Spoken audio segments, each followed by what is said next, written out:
Hello, everyone. It is now 7:02 p.m., and a warm welcome to all of you to this week's edition of Community Conversation. I'm Daryl Curry. And I'm C. Ron Allen.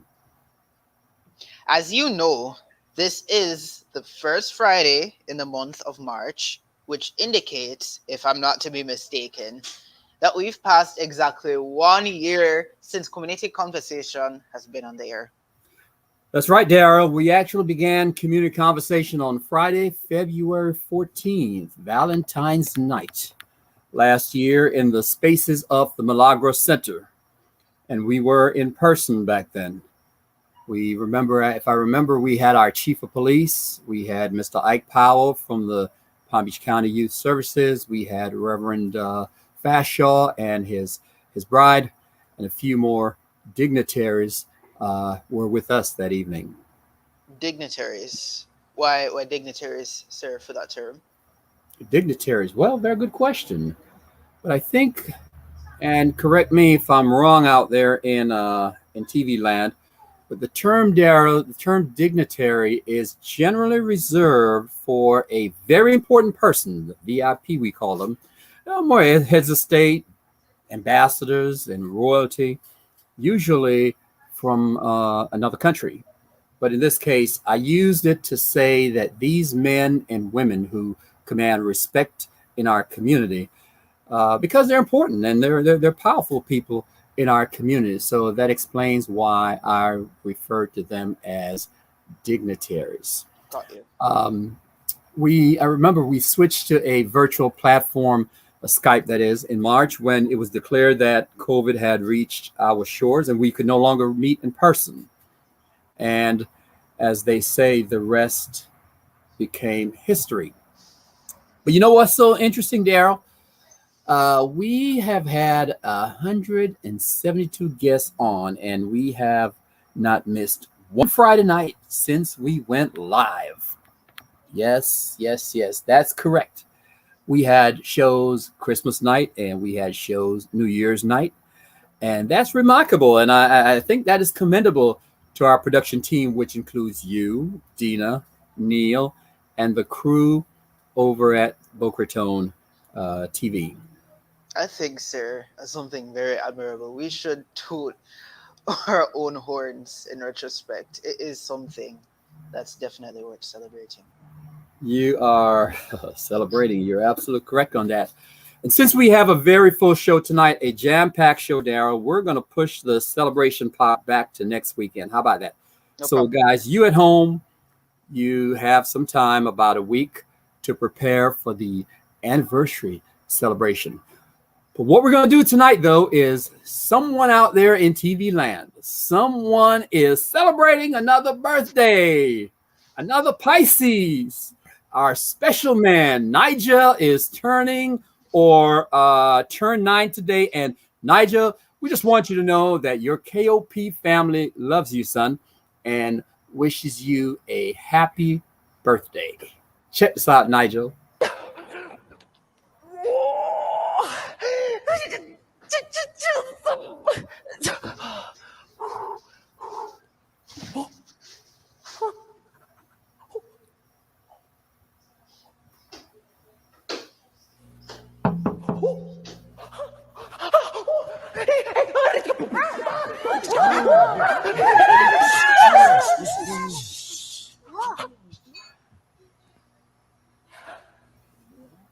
Happy birthday to you. Happy birthday.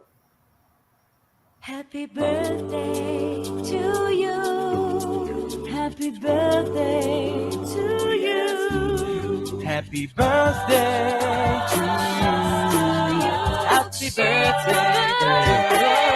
Happy birthday to you. Happy birthday to you. Happy birthday to you. Happy birthday to you. And many more.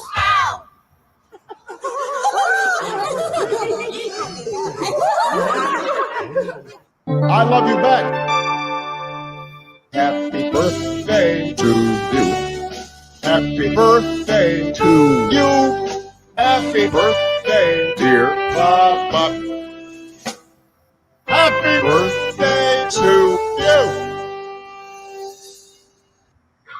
you. All right, Nigel. All right. Well, you know,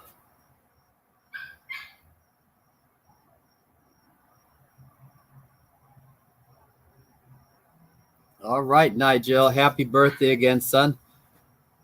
Very proud of your accomplishments over the last nine years. Somehow, Daryl, Comcast has been quite spotty tonight. I'm not sure what's going on. Yeah, there is a bit of a lagging issue. Well, tell you what, let's just Especially pretend all that is part of the script. How about that? Well, you know, while we're in a congratulatory spirit, let us all wish our student of the month for the month of February, Master Tyson Knoll from Pine Grove Elementary. Congratulations.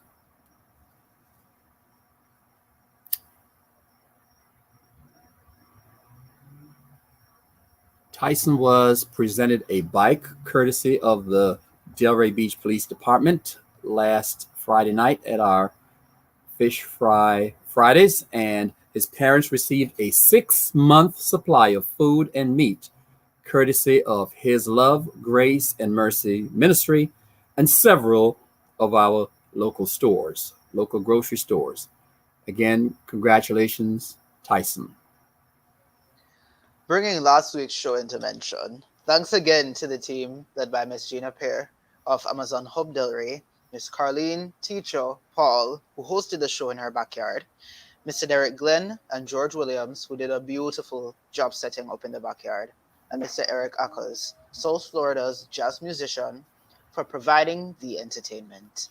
This month's Fish Friday, hopefully you won't miss it, will be on March 26th at the Delray Beach Elks Log at 265 Northeast 4th Avenue. That's 265 Northeast 4th Avenue.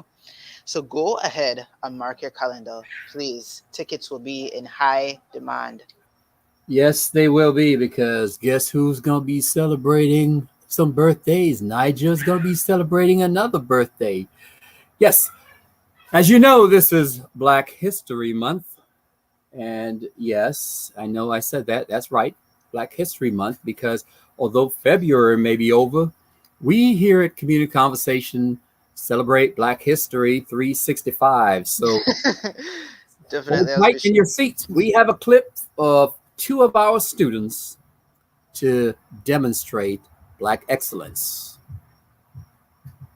Darkness cannot drive out darkness. The Blake brothers may be young. Only light can do that. The 2 are wise beyond their years. Dr. King has been a very important part in my life. They're using their voice to amplify their message. If we persevere with peace and purpose, we too will one day see the promised land. Deron Blake Jr. is a 4th grader at Northborough Elementary School in West Palm Beach. What makes me so passionate about this is that I can show my speaking talent. It's about Dr. King's legacy continuing to move on. He's a mentor to his 5-year-old brother Tristan. Dr. Martin Luther King Jr. said, I have a dream. He was speaking out against how long Black people were being treated. The 2 have a strong understanding that deep divides within the community is a detriment. We, as a people, still experience immeasurable inequality. We are so proud of the character and the leadership we have encountered. We've seen their talent shine on stage at scholarship programs before, like the Martin Luther King Jr. Coordinating Committee of Palm Beach County, the organization dedicated to teaching Black history year-round. And that is why our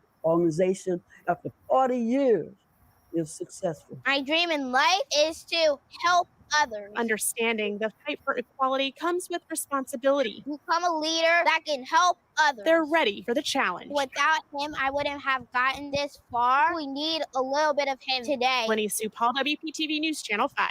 Yes. So that's my president, Mr. DJ.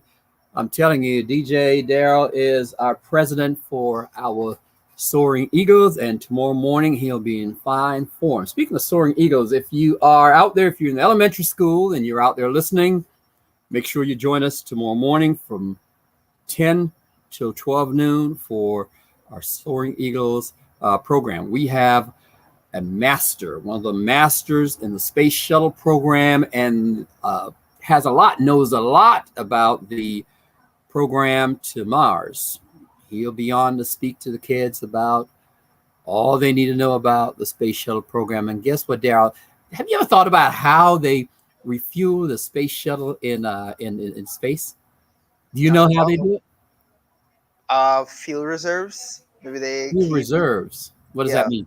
maybe they Little keep plastic bottles or cans on the back of the space. basically that's where my mind was going to. That's where your mind. Hey, I don't know either. So tomorrow morning I will find out. All right. Mr. Ciron, to divert a little bit, when you were setting up and even when we were starting, I could hear Jack and Charlie, your two dogs, in the background. So I did want to know how they're doing so far. Oh, you heard them in the background? Yes, sir. Well, Daryl, I do have a doggy report, but since we have a very jam-packed program ahead, let me just say that I have aged by about 10, maybe 12 years in the month that I've had these rascals. Love them dearly, but good Lord, they are giving me a run for my money. You saw in the photo earlier where Tyson was hanging out with them last week on the show, and they somehow, not sure why, but they were on their best behavior and getting lots of love. So as someone said, they sure cleaned up their acts and put on their best behavior when they go out in public. But anyway, hey, keep it down. I'm on the radio. I'm on the air. Keep it down. Oh gosh. Well, that's the thing about being a dog owner, isn't it? You have the good times and then those moments, especially since you have two. Who would have thought it? Who would have thought it? A warm welcome to our friends who are joining us on KOP Mentor Networks or Boca Raton Tribune's Facebook pages or on YouTube. As usual, shout out to our friends in the Bahamas, Belize, Canada, Jamaica, Japan, Tobago, and the US Virgin Islands. Please remember to share community conversation on your social media pages. If you've missed a show, you can find it on Boca Raton Tribune or KOP Mentor Network's Facebook pages. Here at KOP Mentoring Network, we believe that leadership training prepares our young people to manage their time, work in a team setting, set goals, start conversations, facilitate meetings, and make effective presentations, all of which are positive life skills that they will carry into adulthood. Please direct your attention to our friend, Mr. John Maxwell, for our Leadership Minute.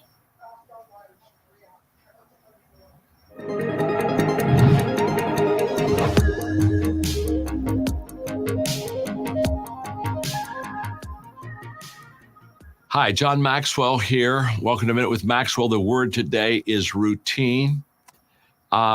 I'm known for my creativity. I'm known for a kind of a free spirit. And when people hear me speak, I just kind of enjoy the crowd and play off the crowd.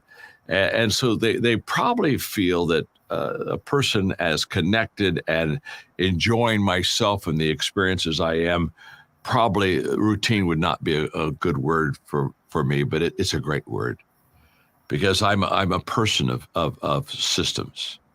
What I learned a long time ago is that, systems are like freeways. They just get you to where you want to go a lot faster than if you don't take them. And a routine is something, once you establish a routine, it doesn't mean you lose your creativity, but you find a way that works best for you that gets you, again, to the results as quickly as possible. So I don't use routine for security, but I do use routine for productivity. And for me, that word really works. Thanks for being with me today on Minute with Maxwell.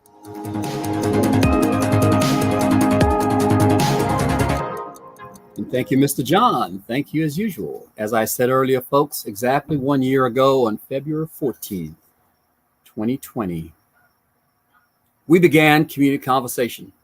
Last weekend, we launched our sports segment, Sports Roundup, hosted by a young man whom I have a lot of respect for. But guess what? Not sure what happened then. I think he had chicken feet or whatever, but he did not show up to do his segment. His excuse was, "Oh, I was at a track meet in Lake Worth and I didn't have any reception." How do you mean you don't have any reception, but you were on the phone? But anyway, Jontrell Shields is a graduating senior at Atlantic Community High School here in Delray Beach. And after starting his formative education at where? VA. Congratulations and welcome to the crew, Jontrell. I guess he mustered the courage tonight to join us. What's going on in the world of sports, Jontrell?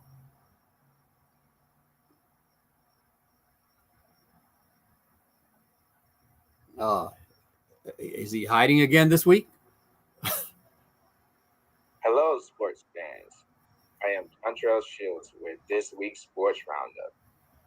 TJ Jackson of Atlantic High School head football coach has now left Eagles after 8 seasons.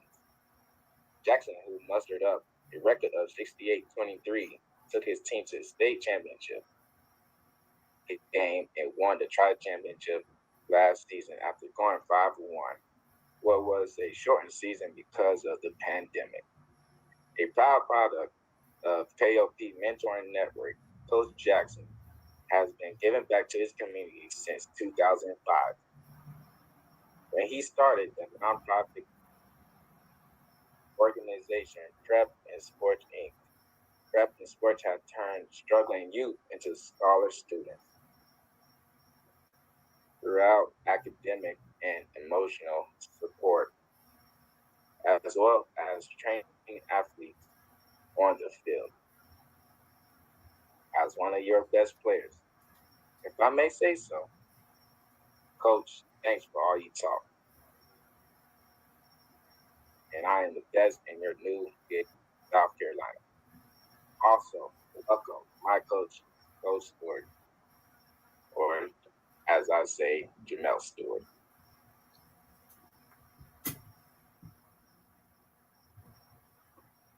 Boca High, Bobcats, Park Vista High. 7th night girls soccer championship since 2004, with hat tricks from Jada Fernandez and Haley Mazzeri. The top seed Bobcats scored 4 goals in first half to put the game away early and crush from her air, to remain undefeated. Despite the loss, Park Vista has already booked a spot in the original quarterfinal. Recently, thanks to a 2-1 win over Spanish River in the semifinals.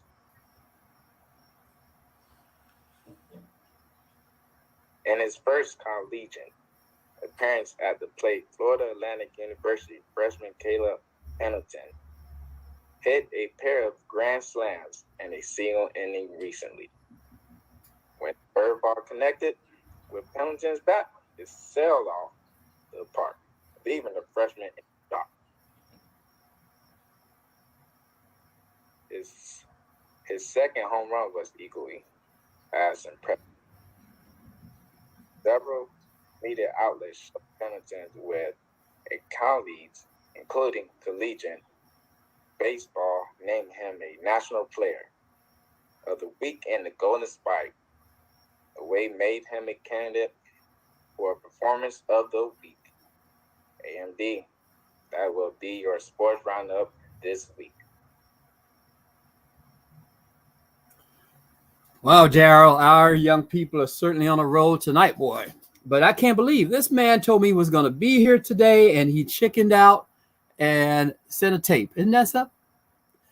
But anyway, Daryl, we are so proud of you. You did your debut tonight, and look forward to having you with us in the near future. He is a football player at Atlantic High School, but he's also on the track team. And tonight he had, or still is, at a meet at Atlantic High School. So he sent us that recording. Anyway, fasten your seatbelts. Okay, folks, so did you know that 1 in 5 children throughout developing nations lack access to free schooling, which is driving the global cycle of poverty? Well, right here in Delray Beach, there are students, young people who are at the forefront of eradicating poverty in developing nations. And they're doing so by providing education for the students in these countries. Tonight, we have Miss Rachel Goldberg, one of those students, with us. Thank you for joining us, Rachel. How are you?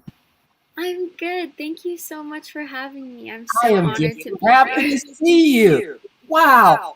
Tell me this in a nutshell. Share with our viewers, what is Operation, or rather Education Now? What is your goal?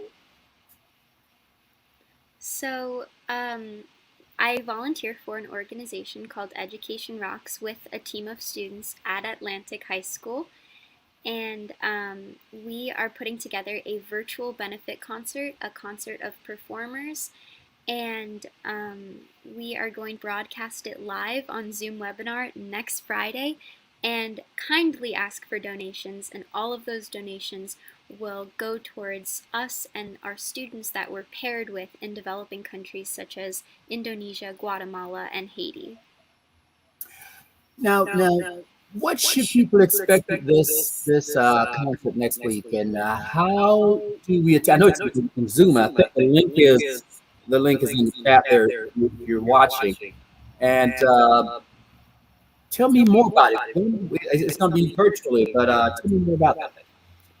So we have performers from all over the world that are going to be performing at the concert.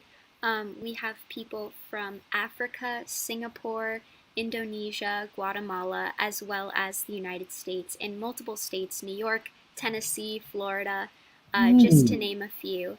And we have a ton of variation, from country music to musical theater and Broadway, to original songs from up-and-coming artists on like TikTok and Instagram. Yeah, we also have performances from our students. So the students that we sponsor in Education Rocks wanted to be a part of the concert. So we have traditional Balinese dances from our students in Indonesia, and we have a traditional Guatemalan dance from these girls in Guatemala, and we're very excited to share it all next Friday. Well, we are excited to have you with us tonight, Rachel. You know, as you know, folks, there are a lot of organizations, a lot of groups out here helping people in third world countries, and the less fortunate around us. And just add that our very own Tina and Neil are very involved with Education Rocks. I keep saying Operation Education Rocks. It sounds good. Used to military jargon. But anyway, Rachel, thank you again for being with us. And look, whenever you have, in fact, after the concert, you're welcome to come back and tell us about it. How about that? Can we expect that? Can we count on you? Sounds amazing. I'd love to. Super. Just get in touch with Dina, and we'd be more than happy to have you. Okay? Thank you so much. Great. There you hear it, folks. Only on Community Conversation. Only here where you learn about educational rock. What a perfect little initiative to be able to drive. Not even little, it's grand to go on a global scale and help people in these areas. You know, Neil came to me about a year or so ago telling me about this Education Rocks, trying to sell me stuff for, those kids go around with candies and cookies and pencils trying to sell. I was like, everybody's selling stuff. What's this Education Rock? And he told me how they were helping kids in some country, not sure what country it was, don't remember what country it was. But I was just so impressed that even 2 years ago, he was probably in 7th grade back then, he was very engaged in helping those who were less fortunate than we are. And to see him and see them still engaged in it. And, today they're having a concert at that level to raise funds. Very impressive. Very impressive. And I think, Mr. Ciron, just to divert for a little bit, I think the problem for these fundraisers is that it's extremely difficult when we live in a profit-based society for people to donate to something that they're not going to get a direct profit for, but it's right in front of them to provide education and a higher quality of living for someone that doesn't necessarily have it is something that I can't view as anything more profitable than that. So, You that's know, just my Dina percent. said education is a human right, and you couldn't be more correct, Dina. Yep. 100%. All right. Tonight's program is produced by the Joladina Bazul, a graduating senior at Atlantic Community High School, as well as the Malagro Center. And the man behind those videos you are seeing tonight is our illustrious cinematographer, Nelsonsky Neil Noel, a proud product of KOP Mentor Network and Village Academy. Our social media intern is Jasmine Collins, a sophomore at Florida State University. Check out our social media pages to see more of the Jasmine's fine work. Yes, yes, yes. Absolutely correct. So, it's that time when the man himself, Brother John, my, Brother John, I don't know about you, man, but I am just truly satisfied after what I experienced tonight with these young people. I feel like I'm in a revival in church, just watching them, do their thing. I have no doubt, John, that if they continue on this trajectory, we old folks going to be, and the country's going to be in good hands with these young DJ and his crew at the helm.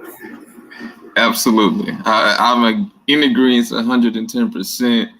They're already making strides, and it's just a beautiful thing to watch. The kids, it seems like, when I was growing up, I don't think I was as in tune to what's going on in the world and how to make my community better. I was more concerned on playing sports and video games. So I actually think that, that them growing up in these kind of trying times and in difficult times and a lot of, political differences and that they're dealing with in this country actually is going to make them better prepared to lead this country. And not always in the space of everything is great, and so I think that helps in their development, the young people. You mentioned growing up in this fear and being development. I just read an article a few days ago that said that fewer students, especially those from low income districts, are heading away to college, heading off to college. They're not, fewer students are going off to college, and that's kind of disheartening. What's up with that? I think it's just another example of how COVID-19 has, disproportionately affected, poor communities, communities of color. And so it's just another example to how the pandemic has impacted those groups. And so I would say that, it's already a challenge for students from low income housing and to get access to college, and whether it's coming through filling out the college application, filling out FAFSA for financial aid, struggling to write their essay. And so it just seems like on top of the technology aspect of it, it's just a lot going on. And by the time they can get around to applying for college, there's not much money left for them to actually be able to go and attend the university of their choice. And so, again, I just really think that it highlights just another way and another example of how the pandemic, just has really impacted those marginalized communities. And so I think that it's right on par, and it's not overly surprising, but it is a little disheartening that there could be, groups of, maybe these next, 2 to 5 years of students that would otherwise go to college that won't be, and won't be able to have that experience of higher education. So it's extremely unfortunate. And although applications across the country has increased, it has not amongst first generation college students and those individuals that really need that in order to put their family in better position because as we know, education is the key to, being able to get out of your circumstance. And so if they're not able to acquire that higher education, then if you even look further down the line, just their earning potential and all of those other things are impacted as well. So it's more than just students not being able to go to college. It's bigger than just, well, if they're not able to go to college, then what is their earning potential going to be without a bachelor's degree? Man, every Friday night, John, I get such education from you around here. You always making it's like, wow, I'm on drugs or something. I learned so much from you, brother. Man, I love it, man. I love being able to talk to the community. So it's a joy of mine. I would be remiss though, John, if I did not say kudos, brother, on outstanding job on Saturdays, go to high school, go to college program. You kept those young people engaged, brother, for 3 hours online. How were you able to pull it off? Man, I'll say, all hats off to the committee. We created a committee, so I'm over I'm the director of national programs for Alpha Phi Fraternity, the Omicron Upsilon Lambda chapter, and we had a committee. The committee, everybody came through, and now we're at a place where hopefully next year we can do a virtual go to high school, go to college, but also have an in-person go to high school, go to college. Hybrid. Just to capture the both worlds. But man, it was the committee, man. We had a DJ, we had sponsors that helped us be able to provide scholarships. So it was a group effort, and it was satisfying. I felt like I got too much credit as the host, but it was a team effort. The axis on which that thing operated, John. But I learned so much about that institution on the hill in Tallahassee. I had no idea. 34 years of hanging around some of those agricultural mechanics or machinists. I had no idea that place had such a rich history, Miss W. Yes, I take everything back that I said about you guys. But no, I was very impressed by Florida A&M University. Great presenter. All 4 universities did an outstanding job selling their institution. And you know what was so impressive to me? They weren't ripping each other down. Just so exactly. Well, maybe that was because they were from one brotherhood. Just never know. Exactly, and I can't wait. I'm already excited for next year. We want to do it bigger and better. We want to have more students. We want to be able to give out more scholarships. So it was an amazing time. It's definitely the start of it, and I'm looking forward to the future. All right, brother. Always great having you on. Have a great weekend. What's on tap for the weekend? Man, that's a good question, man. My week has been so crazy that I hadn't even started thinking about the weekend, but hopefully some relaxation for sure. Sounds like a winner. Take care, man. All right, see you guys. All right. All right, viewers. Hopefully you are not that set that things political season is over with, because on Tuesday, like voters all across the country, residents of Delray Beach will head to the polls once again, this time to elect a mayor and 2 city commissioners. Tuesday's election puts an end to a season that was as vitriolic as what we witnessed last year on the national level. We invited all the candidates to join us tonight. We sent an email to the address the candidates listed on their campaign documents with the city, and we followed up with a phone call. So far, we're going to have backstage with one of us, Tracy Carullo and Adam Frankrell, to interview for tonight's program. So firstly, we'll have Miss Tracy Caruso join us with John Aldina to do our lovely interview. Good evening, Miss Caruso. How are you? Great. How are you? Great. Excellent to meet you. Nice to meet you as well. Thank you for having me. No problem. Thank you for joining us tonight. So tonight we have Miss Tracy Caruso, as you can see, who is challenging Miss Petrolia for the seat of mayor. We also have Commissioner Adam Frankel, who is facing Mr. Patton for a seat, and we have the incumbent Commissioner Ryan Golston, who was challenged by former Commissioner Mitch Katz. Thanks for joining us, everyone. Thank you. Hello there. Hello. Neil, do you have Mr. Katz with us this evening? If not, that's perfect. Competition leverage for the both of you. So why don't we get into this, Dino? Sure. Well, thank you so much. As young people, we may not be heading to the polls to vote this year, but our parents and family members will certainly will. And while we may not have a say as yet, we do care about how the decisions are being made will impact us as young people. So tonight we applaud you all for respecting us enough to share your platform with us and giving us an idea of who you are as candidates. I will ask the question, and you'll each have a chance to respond, starting with Mr. Boylston. Well, we'll start with Ms. Caruso and Mr. Frankel. And please try to limit your responses to 2 minutes. All right. We'll start with you, Miss Caruso. Okay. Please share your vision for the youth of the city with us. Like, what specific plans do you have to improve the quality of our life for us? Well, I think that that's a really good question. First of all, can you guys hear me? I just want to make sure we're okay. Okay.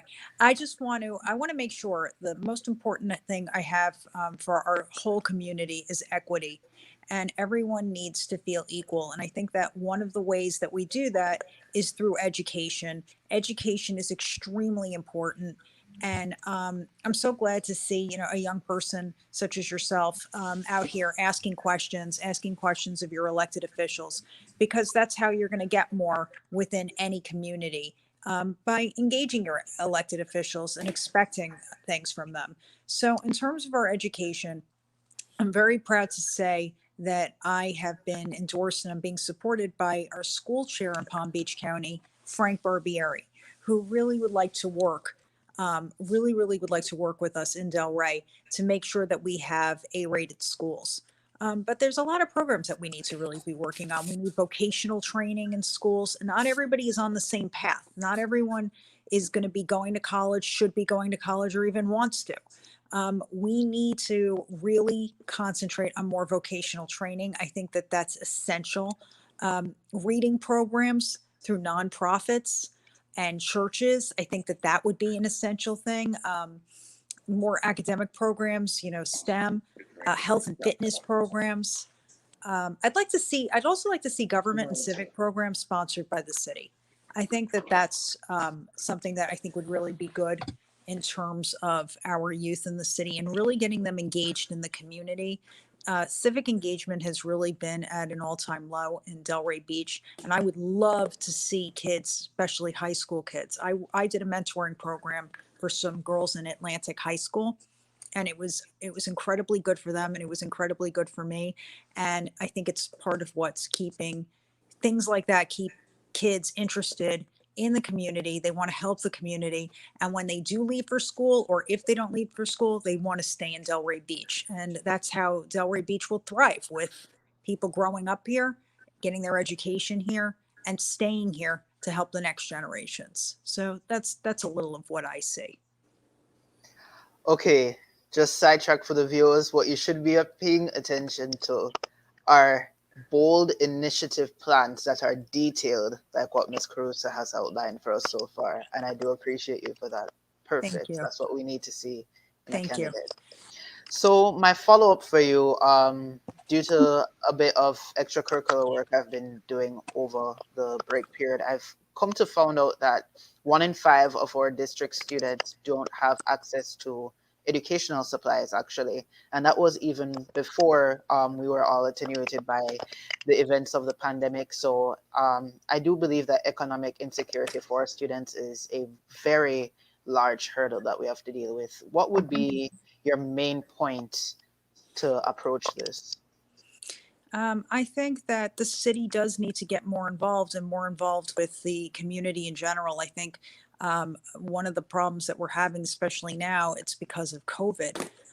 We have so many students that are staying at home, and they're not really able to get the education that they need as a result. Their parents need to work, and it's become really, really hard to be able to do both, to be able to help their kids and to be able to work. So we really need to find ways to reach out to the community. And I think a lot of that is with the city partnering with nonprofits to make sure that our kids are able to be helped in the way that they need to, so that their parents can concentrate on the things that they need to. We need to take care of the kids in our community. It takes the community to really help the community. That's how I feel about it. Definitely. And I think one final question for my segment. For the questions, this can go to either Ms. Caruso, Commissioner Franco, or Vice Mayor Bolston. There has been a sort of infamous status for downtown Delray over the mask principle that is practiced over there. Do you think that the whole scene downtown is healthy? If not, what would you do to change it? Are we still with me? I'm sorry. Oh, if you would like to go first, that's perfect. No, let one of them go first. I've been talking now.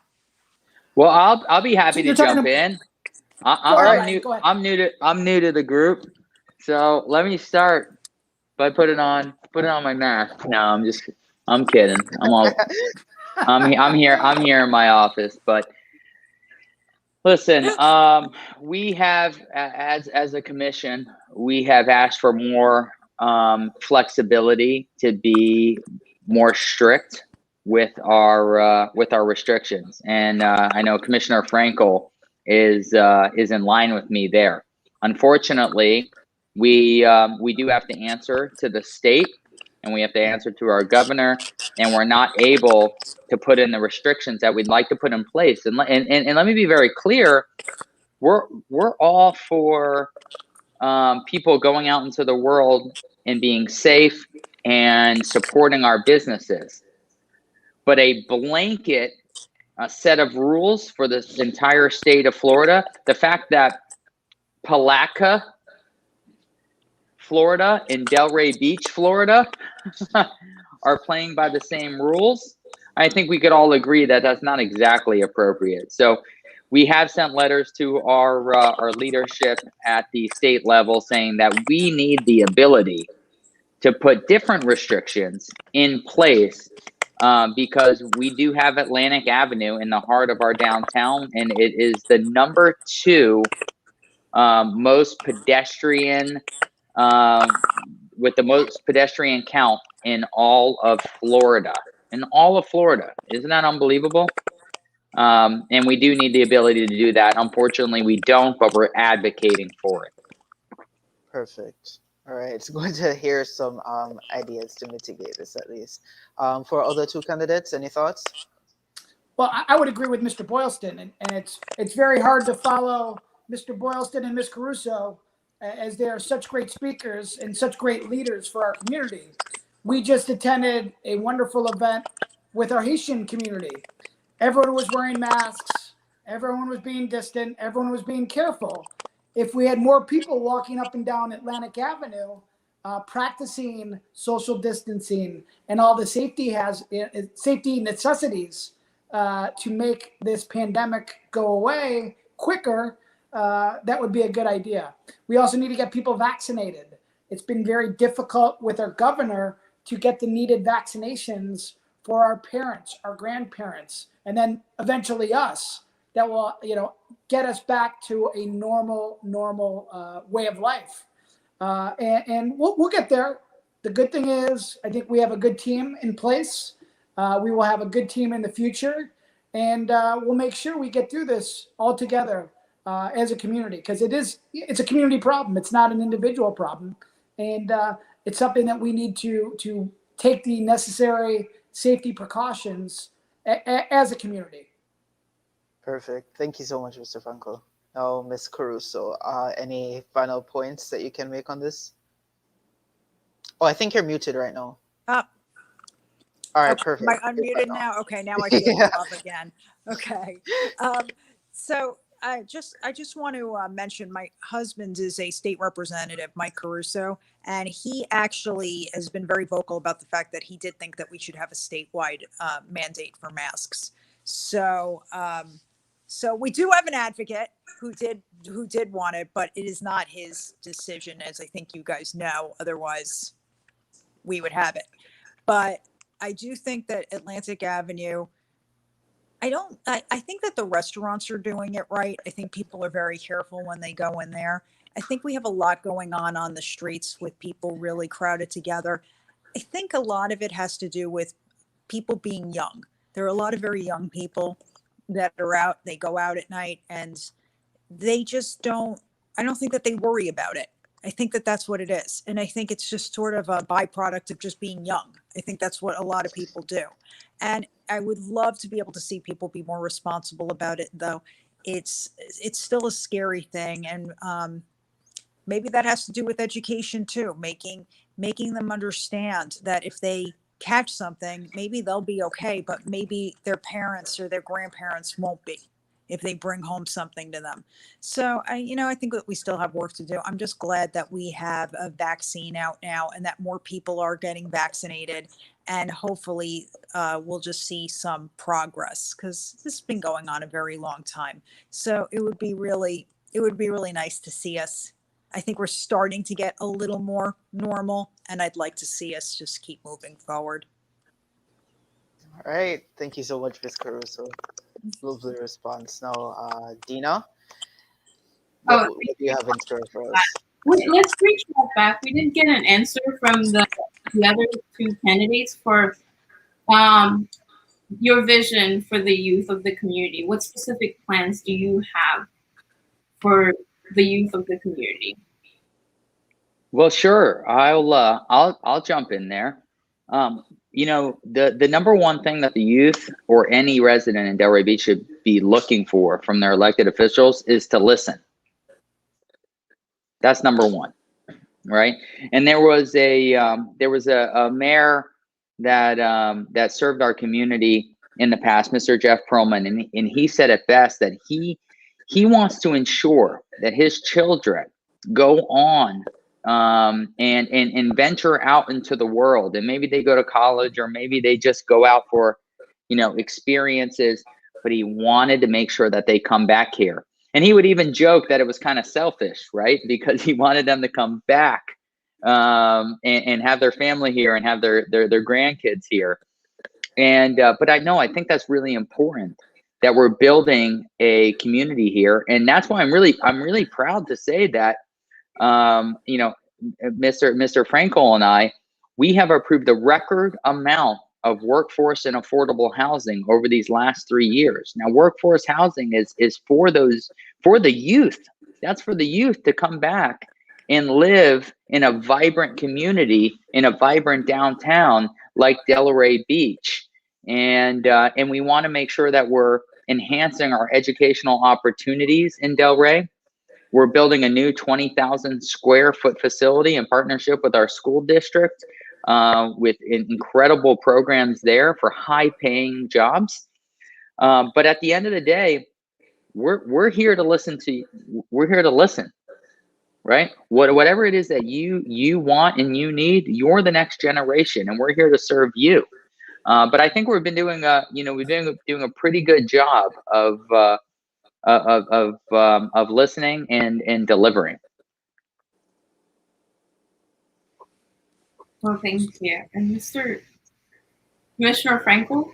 Sure, thank you. So I grew up in Toledo, Ohio, and my mother was a teacher in an inner city school in downtown Toledo for 31 years. And I often went to school with her and on my days off because she couldn't get a babysitter. So to see the educational system there and then compare it now to South Florida, it's very different. One thing that I think the education system has kind of forgotten is civics. There's no such thing as civics classes anymore. You need to learn about your government. You need to learn who your state representatives are. I think that's very, very important to increase students' awareness on what's going around them and want to participate. And that's why a program such as this and many of the things that C. Ron Allen does in our local community is very important for you all to be able to have this platform to reach out not only to young men and women in our community, but as I heard Daryl speak earlier, he's naming off countries that you all are reaching to have that platform. We had the young lady who's doing the concert next week that they're having people from all around the world. When I was your age, we didn't have that. So you don't know how fortunate you guys are to be around this kind of mentoring program, as well as Mr. C. Ron Allen. You guys are doing it. So what I would impress to you, the hosts, as well as the viewers, is take advantage of what you have, because you do not know how valuable it is. And bravo to you all for this program. You guys are doing a great job. Thank you so much, sir. It's an honor to have you guys here. And all of our previous guests, I think Dina and I have learned not only the interview process and how to practice through journalism on a whole, but we've also formed a relationship with our guests and our viewers to, be inclusive and interact and discuss on the things that we view to be important. And I think this is one of many of those topics. So my question for Mr. Bolston and Mr. Frankel. Last year, when you had a request to convert a building next to the Spady Museum on Northwest 5th Avenue into a learning lab for youth, you supported that proposal. Yet, our mayor and 2 other board members shut it down. Why do you think specifically it was so important to use that building as a learning lab? Want me to start, Mr. Frankel? Sure, you go ahead. I'll follow up. So we, as a city, as a CRA, we only own so many buildings. A majority of our spaces in the city of Delray Beach are obviously owned by our residents and by our business owners. So when we do have the opportunity to decide what goes inside a building, which is very rare, we want to ensure that it is aligned with what the community is looking for. And sometimes that's helping a business. Sometimes that's helping a startup, and sometimes that's helping, programs that are going to serve the community and serve our youth. And if you followed me and my decisions over the last 3 years, you know that I always put the youth first. So we will continue, and I assure you, no matter who's up there, I will, and I think that the 2 individuals that are with me today, Ms. Caruso and Mr. Frankel, will continue to put the youth first, because you guys are our future. And I know that's a little cliche to say, but so many generations before us didn't speak very kindly of the generation that was going to follow them. And I think you guys will agree with that. We've all heard from our parents and our grandparents, right? I think we're the first generation that's looking at the next generation going, oh yeah, we're in good hands, and we're going to be your cheerleaders. We're going to get behind you and say, yes, you guys are going to be the ones. So anything that we can do as city commissioners with a little bit of property or the few buildings that we own to help you, well, we're going to do it. And just to follow up, what Mr. Boylston illustrates, not only for this issue, but for numerous issues, we had members of the community making this request. It was a fair request, a simple request to do this. And I listened to him as well as Mr. Boylston. Unfortunately, we were the only 2 at that time.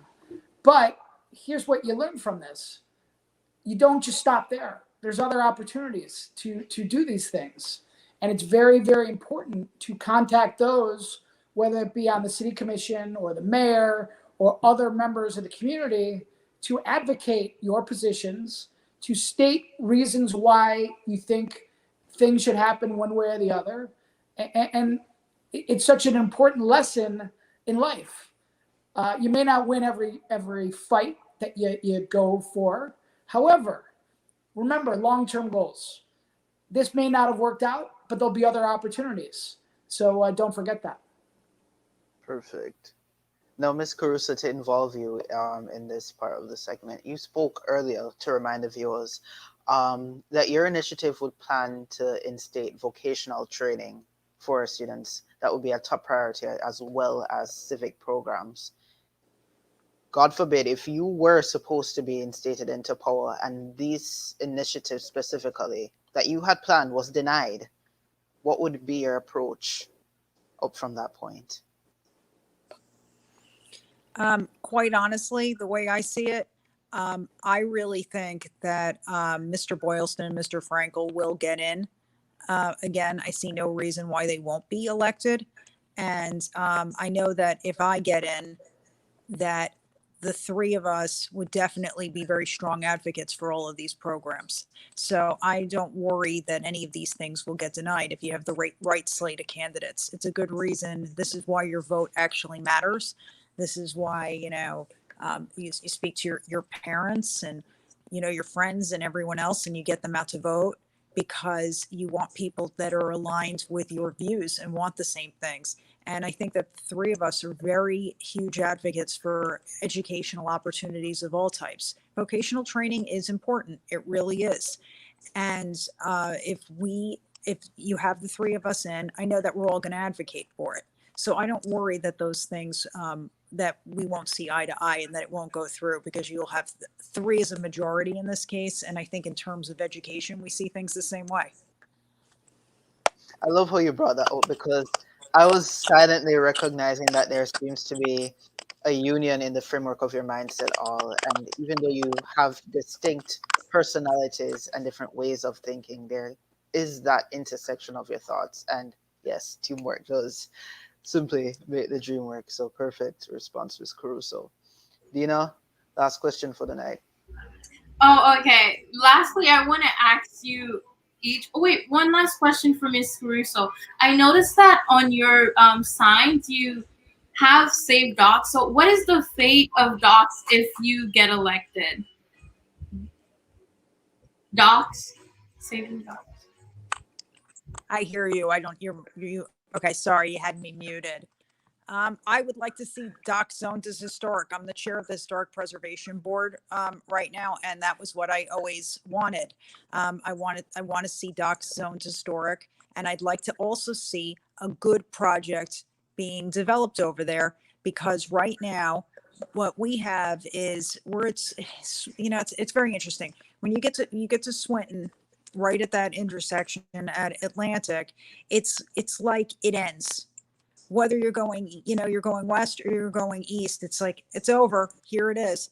And we always are talking about bridging east and west and really uniting all of our communities. And I think you do that by making sure that you have a good continuation and not something that looks like there's nothing going on once nighttime rolls around. So I'd really like to see something that works within the community that would really, I think it would be a uniting thing. So I really want to see something good happen over there, some nice mixed use space with Docs zoned as historic, because it is an icon.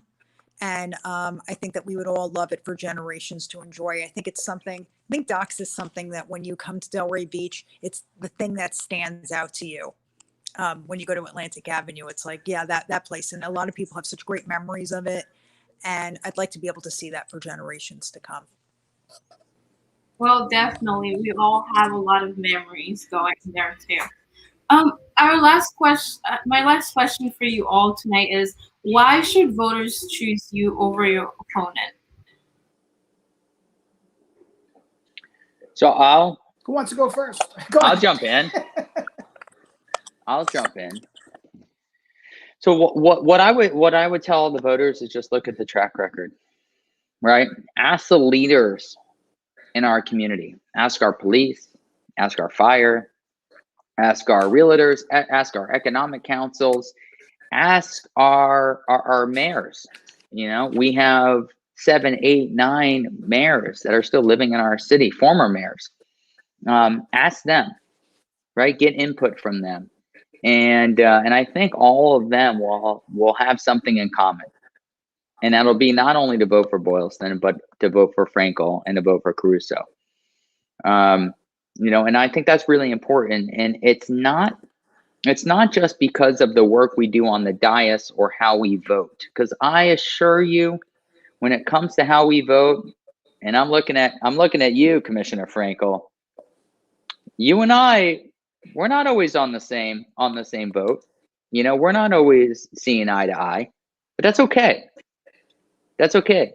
You know, we move on to the next topic, we move on to the next meeting, and we work together. And I think what's really important is that all three of us can pick up the phone and we can call our community leaders and we can talk to them on the phone, and they understand that we might not always see eye to eye, but that we're going to work together. And that's the main thing. Look at the endorsements. Look at the people that support us. Look at the people that we support. Know that we're not just knocking on your door on election time. We're knocking on your door 365 days a year, all 3 years that we're in office, because we want to know what you think. We want to know that we're getting the job done. And I just have to point out Ms. Caruso here, because Ms. Caruso is not in office yet has a long record of being involved in the community, a long record of being involved with our youth. And that speaks volumes, because it wasn't to get your vote. She wasn't involved to get your vote. She was involved because she's a public servant, with the title or without the title. She is giving back. And so look through all the mailers, all the advertisements, look through all of that. Have you seen us in person? Right? Has the people you trust or the people that are involved in our community seen us in person, have had conversation with us, have our cell phone number saved in their phones? That's what's important. And to all you young voters out there, you guys can look through all the, if I'm allowed to say it, the BS, and and know who are true public servants and who should be leaders in your city. This is your city. So hey, I just want to say thank you. I'm so honored to be here. The questions were great, and thank you for putting this together. I can't imagine spending my my Friday night in any other way. Thanks, guys. No problem, sir. It's a pleasure. And thank you. I know you guys have a lot on your schedule, and you made the time to come and listen to us. It was such a great honor to have you all with us. Now, for our I'd other like two to jump in reps. with one other thing. All right. Perfect, Ms. Caruso. Yeah, I just wanted to I echo everything that Ryan said. I mean, we're all supported by a lot of the same people in the community, a lot of the same leaders, and that says something. Why do former mayors and so many leaders within our community and so many different organizations, why are they supporting us? They're supporting us because they think that we're really the ones that are going to allow everyone to have a seat at the table, really be open to other ideas, open to hearing things. And you know, I'd like to also point out that the three of us actually showed up tonight. We respect our community. We want to be on your show. We want to speak with you. We want to be open to your ideas and listen to what you have to say. We value what you have to say, and respect and civility are really everything. And to be able to do that and be able to come together in the community, bring community involvement, and be able to have that with each other. Ryan, Adam, and I aren't always going to agree on everything. We see eye to eye on a lot of things, but of course things are going to come up and we're not going to agree, and that's not going to matter. We're still going to have a great relationship, and we're still going to be able to always work together, and we're not going to bash each other, and it's always going to be respectful. And I think that makes us good role models for our youth. We are going to show our youth that people can work together in any kind of environment, agree or disagree, and we're going to show them how we can reach consensus and how you can move forward and how you can accomplish so much more through having civil conversations and just really being able to come together for the greater good of the community at all times. And I see the three of us as people that are able to really do that. And I want to thank you for having us on the show and having me on. It really means a lot to me. And I hope that I earn your vote on March 9th. I almost said November 9th, but that would be too late. March 9th on Tuesday. It's been a long week. But thank you very, very much for having me. It's such a pleasure to have you guys here with us. Thank you. Now, Mr. Frankel, you get the final honors. Wow. Thank you. My two friends, Ms. Caruso and Mr. Boylston, really summed it up. We really are focused on civility and respect. It's very important. You can't get things accomplished for the entire city if you don't have that. The one thing that I think the three of us have that our opponents don't are support from our former mayors, from our former city commissioners, from our elected officials. I don't think any of our opponents have one between the three of them. I think the former mayors, the former commissioners, the elected officials, they know that Delray really needs to function well with a group that treats each other well. That if they're on a losing end of a vote, they don't go on Facebook to complain about the other people that didn't vote their way and throw a temper tantrum. I know Ryan and I have never done that. And I know Ms. Caruso will not do that when she becomes our mayor. So I think it's just a very important lesson for the hosts, for the viewers of this program, is to treat each other nicely, to bring back a civil demeanor, because you just can't get anywhere, just demeaning colleagues or others around you. And I think after Tuesday, we are going to have a nice group to lead Delray forward in this manner. C-Ron and everyone, thank you very much. It's been an honor and a treat being here. And what a great program you guys are running. It's great to see you all here locally and everyone throughout the world. You know what, Commissioner Frankel, I'm going to jump in there because I agree with you and how wonderful this was. And you know what, this is something I don't get to do in any of the other forums, but I'm going to go ahead and do it. How about I ask a question? I don't get that. We don't ever. One of them. We don't ever get to ask a question. All right, here's my question. What do you expect from us? Oh. Well, for me, I guess the first thing I would expect is validity.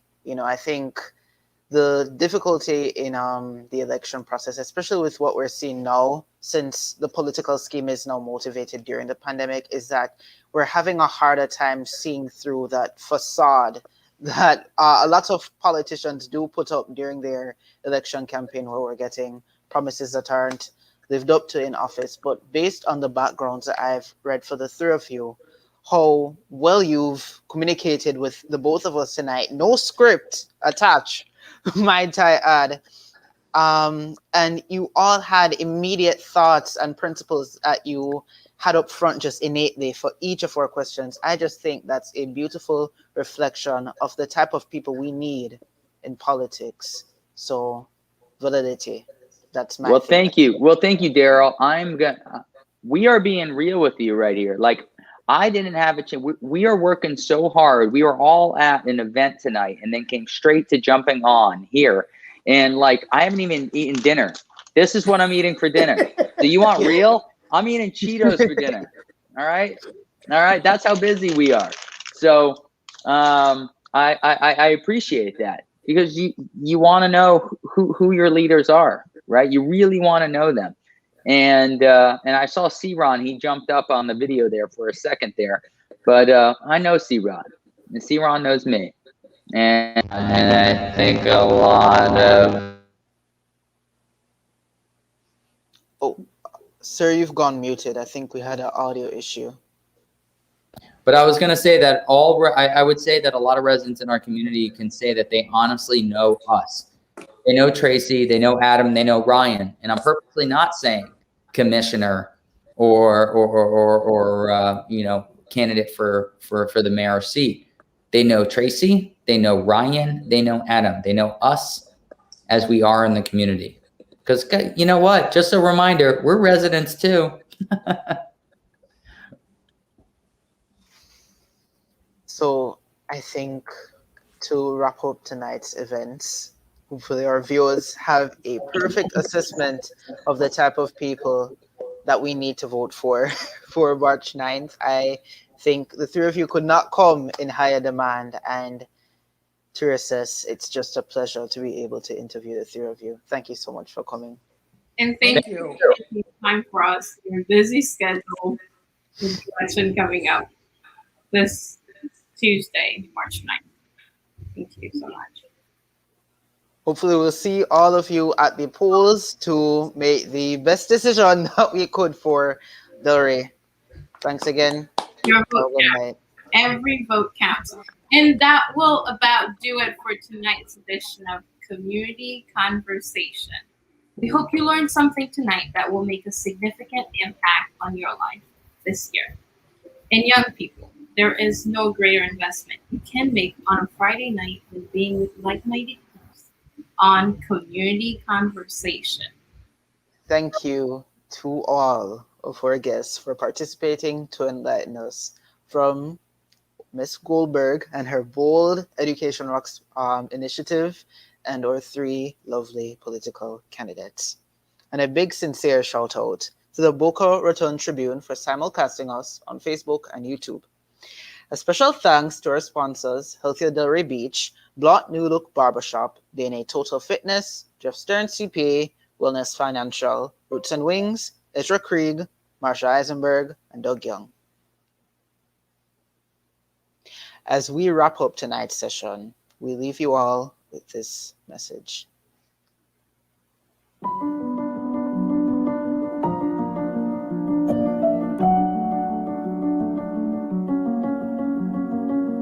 A mask can say a lot about the person who wears it.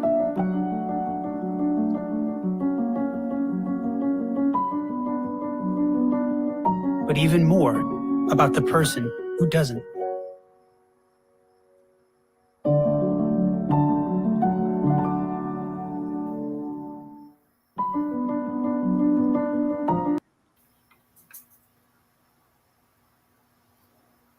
And don't forget, viewers, to be a part of our new mask PSA.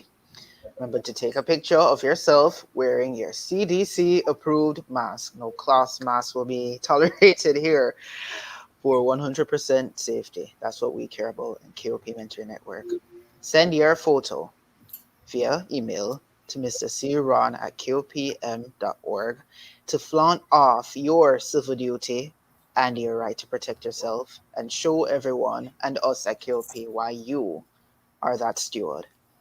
Take care, everyone. 15 minutes overtime came in high demand. I hope you learned something valuable for tonight's service and reignite that political fuel.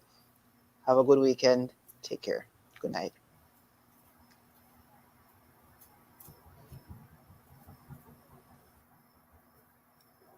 Information. If it exists in writing, we print it. If it exists online, we update it.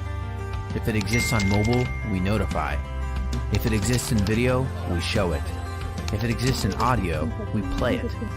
In the past, the news had to wait for a paper to print for it to happen. Today, news happens in real time. It's analyzed, edited, and published immediately by us, your neighbors, and of course, you. Wherever you are, you write, edit, give opinions, share photos, and make the news happen. This is why a paper needs to be on print, on screen, and on your phone. Wherever you are, your news has its pulse in the community. The Boca Raton Tribune. We are much more than just a newspaper. We are your closest neighbor.